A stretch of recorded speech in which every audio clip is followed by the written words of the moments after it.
good, family, and welcome to the Game of Life.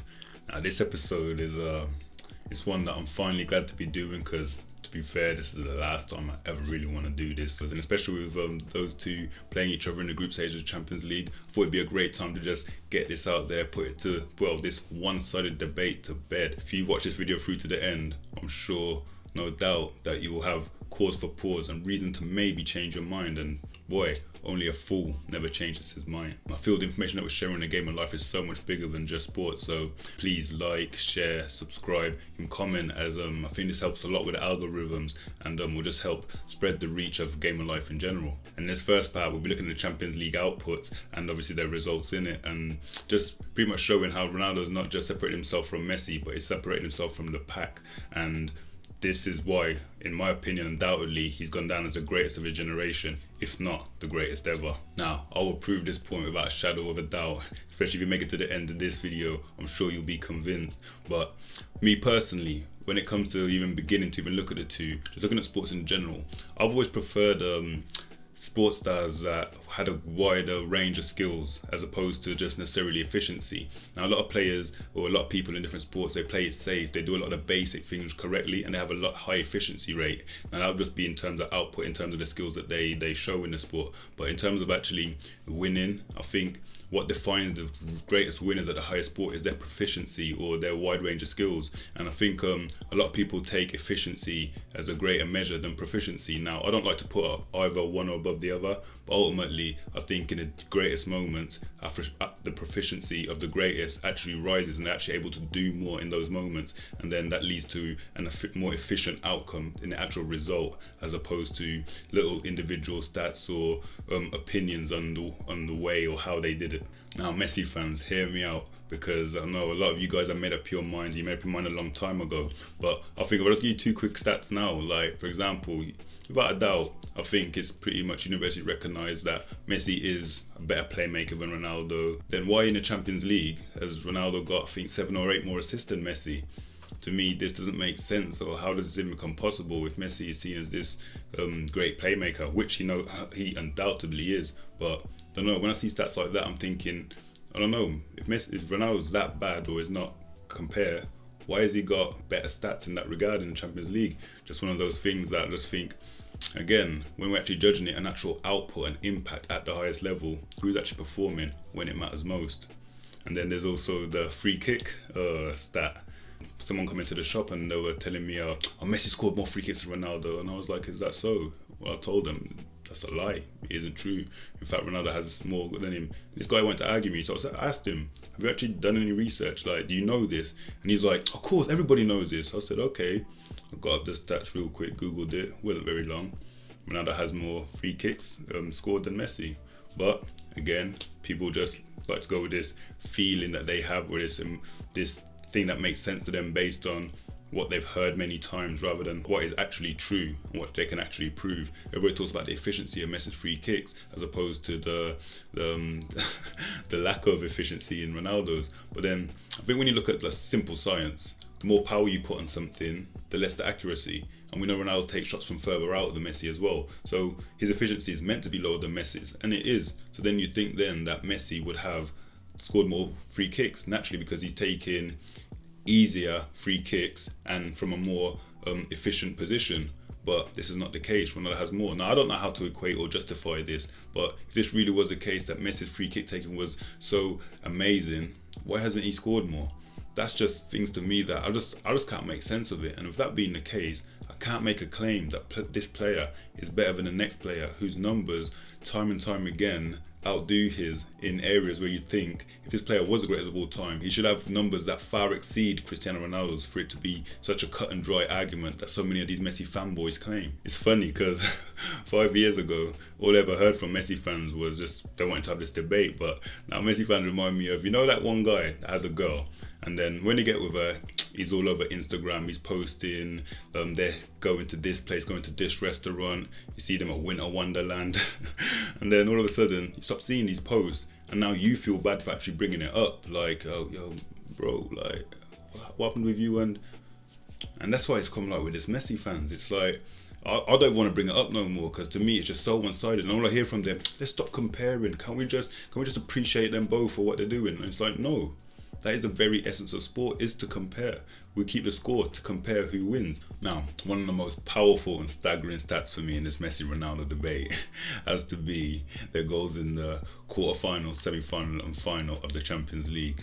Now, I think Lewandowski had 18 goals, Messi has 20. Ronaldo in the quarter-finals, semi-final and final of the Champions League has 42 goals. That's double Messi, over double Messi. So for me, that's telling me when you get to the final 8 teams in the Champions League, which are the 8 best teams in Europe, and Champions League is a competition built of teams that play in their domestic leagues and they're very confident teams. They're used to winning. They have a way of playing. They usually got the best managers, and the cream rises to the top. And the Champions League is a yearly competition that allows the best to compete against one another. And when one player has doubled the output of another player, especially considering when both of these players pretty much score a goal a game and have done for about 10, 12 years, but then one player, when it comes to the highest level of competition in club football, produces twice as many goals as the next guy. And the second guy, who the Messi fanboys claim to be the greatest of all time, or at least the greatest of this generation, is actually close to Lewandowski, who's pretty much the same as Lewandowski.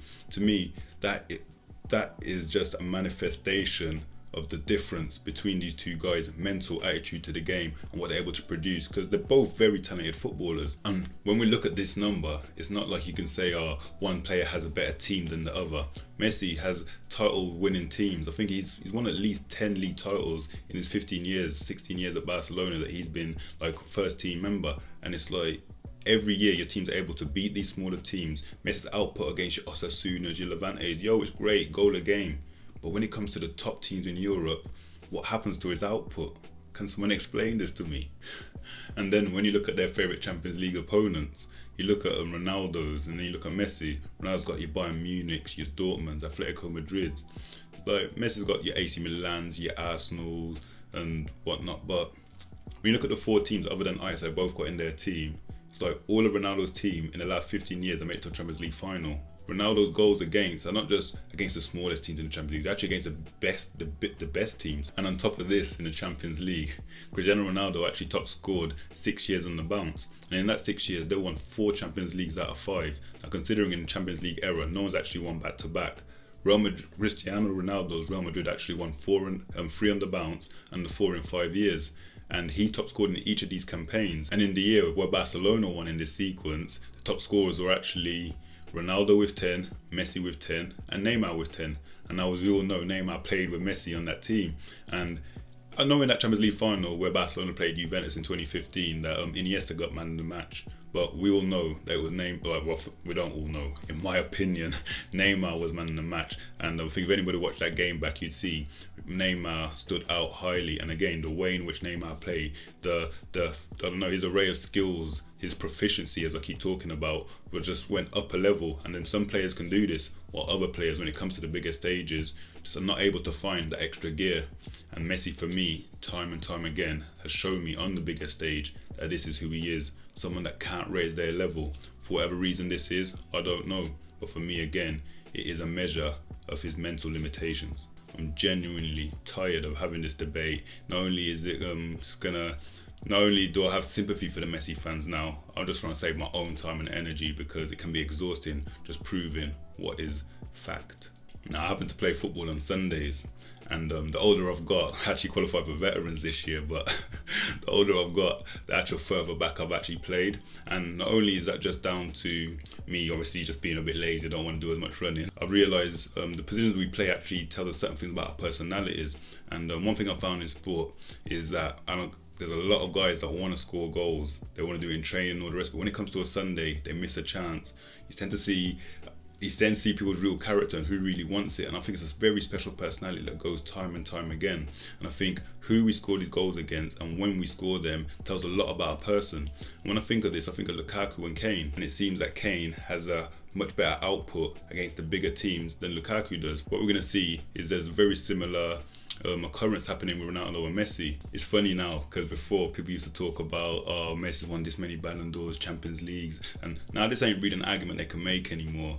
You tend to find they just say things like, Messi scores better goals, he doesn't moan, my mum would like him round for dinner. Well, Well, for Messi's Ballon d'Or count, and this occasion, Sepp Blatter would like him round for dinner.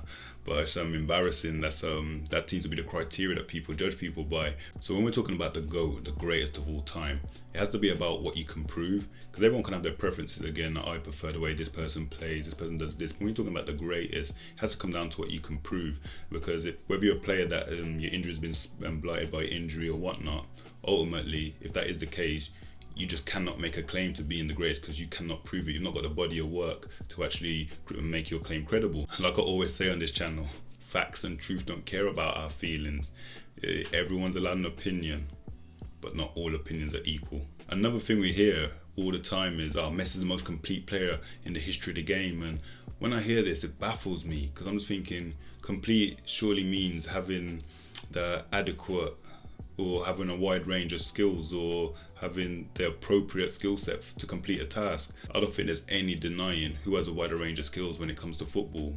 It's obviously Ronaldo when it comes to weak foot, heading, playmaking, dribbling, mindset, all these different things that can be measured in some format. When we're talking about complete, we're talking a well-rounded amount of skills, and without a shadow of a doubt, Ronaldo is above Messi. So whenever we hear so-called experts say this, it baffles me, because it's just wrong.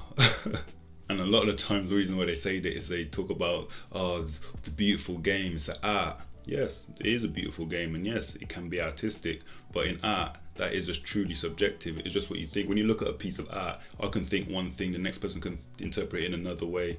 But when it comes to sport, a 1-0 victory is a 1-0 victory. It don't matter if the team that lost played better football. The team that won 1-0, if they win on more occasions than not, they prove to be the better team.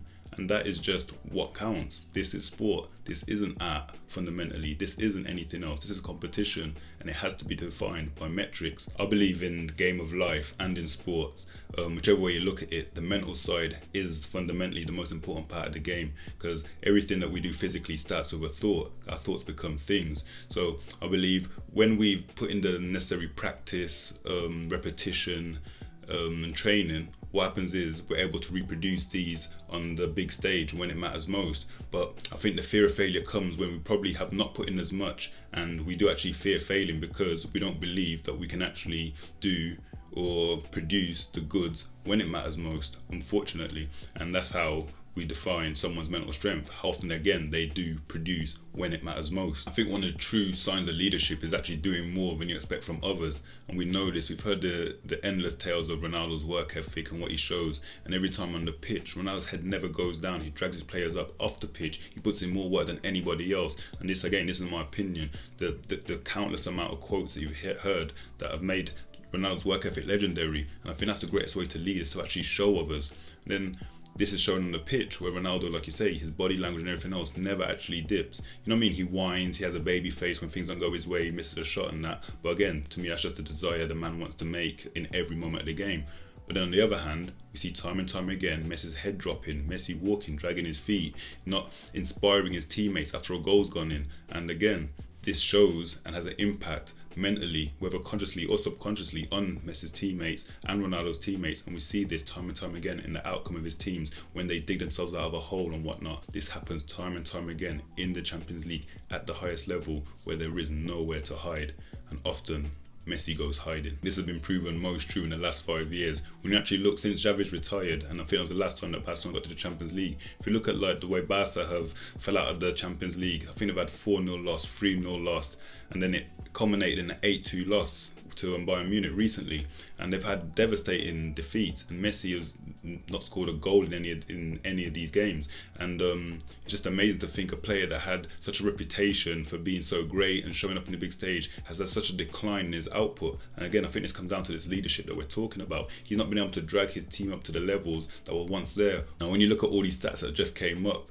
and you see how one player actually rises, one player withers, it's actually laughable if you conclude anything other than one player is mentally stronger than the other. But I doubt they have the similar amount of talent.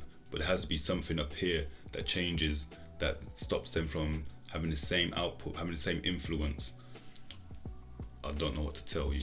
Yeah, so that's the end of part one. In part two, we'll be concentrating on their physical attributes, their international records, and their most common foe in Atletico Madrid. And we'll just continue to see how ridiculously one sided this comparison is. Peace, family.